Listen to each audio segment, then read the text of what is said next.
தமிழ்ல டாப் நடிகர்களா இருக்கக்கூடிய விஜய் தனுஷோடு இணைஞ்சு அடுத்தடுத்த ஹிட் படங்களை கொடுத்தவங்க தான் நடிகை நித்யா மேனன். தமிழ்ல மிகச்சிறந்த நடிகை வலம் வரும் இவங்க கடந்த 2022ஆம் ஆண்டு தனுஷ் ஹீரோவா நடிச்சிருந்த திருச்சிற்றம்பலம் படத்துல நடிச்சிருந்தாங்க. இந்த படத்துல நடிச்ச இவங்களுக்கு இப்போ தேசிய விருது அறிவிக்கப்பட்டிருக்கு. இது குறித்து பேசின நித்யா மேனன் இந்த படத்துக்காக தனக்கு தேசிய விருது கிடைக்கும்னு நினைக்கலன்னும் ரொம்ப அதிர்ச்சியா இருக்குன்னு சொல்லியிருக்காங்க. இவருக்கு பலரும் தங்களோட வாழ்த்துக்களை சொல்லி வரக்கூடிய நிலையில சிலர் இது வழக்கமான கேரக்டர் தானே, சாதாரணமா நடிச்சதுக்கெல்லாம் விருதான்னு விமர்சனம் செஞ்சுட்டு இருக்காங்க. இதுக்கு பதிலடி கொடுத்த நித்யா மேனன், திருச்சிற்றம்பலம் படத்துல என்னோட நடிப்பு சாதாரணமா தான் தெரியும், ஆனா அதுக்கு பின்னாடி இருக்கக்கூடிய உழைப்பை புரிஞ்சுக்கிட்ட தேர்வு குழுவுக்கு நன்றி. சிறந்த நடிப்புங்கிறது எடை குறைப்போ அல்லது அதிகரிப்போ அல்லது செயற்கையா உடலை மாத்திக்கிறதோ கிடையாதுன்னு சொன்ன இவங்க, இதுக்காக எவ்வளவு உழைச்சிருக்கேன்னு எனக்கு மட்டும்தான் தெரியும். இந்த விருது எனக்கு பாரதி ராஜா, பிரகாஷ் ராஜ், தனுஷ் ஆகிய நால்வருக்குமானது. ஏன்னா எந்த படத்திலையும் நடிகருக்கு இணையான விஷயத்துல நான் நடிச்சது இல்லைன்னு சொல்லியிருக்காங்க. அடுத்ததா இவங்க விஜய் சேதுபதியோடு இணைஞ்சு புதிய படத்துல நடிக்க கமிட் ஆயிருக்காங்க.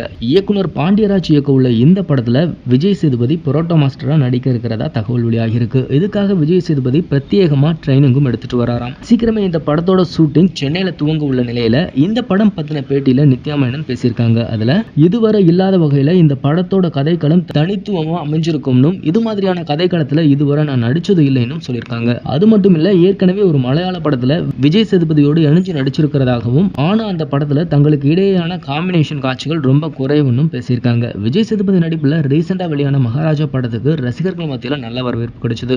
இந்த படத்தை தொடர்ந்து விஜய் சேதுபதி ட்ரெயின், ஏஸ் உள்ளிட்ட படங்கள்ல நடிச்சிட்டு இருக்காரு. இந்த படத்துக்கு அப்புறம் இவர் பாண்டியராஜ் இயக்கத்துல உருவாக இருக்கும் படத்துல நடிக்க இருப்பாரு அப்படிங்கிறது தெரிய வருது. இந்த மாதிரியான இன்ட்ரெஸ்டிங்கான சினிமா நியூஸ் பத்தின அப்டேட்டுகளை நீங்க உடனுக்குடன் தெரிஞ்சுக்கணும்னா மறக்காம நம்ம சினி மாடல் சேனலை சப்ஸ்கிரைப் பண்ணுங்க.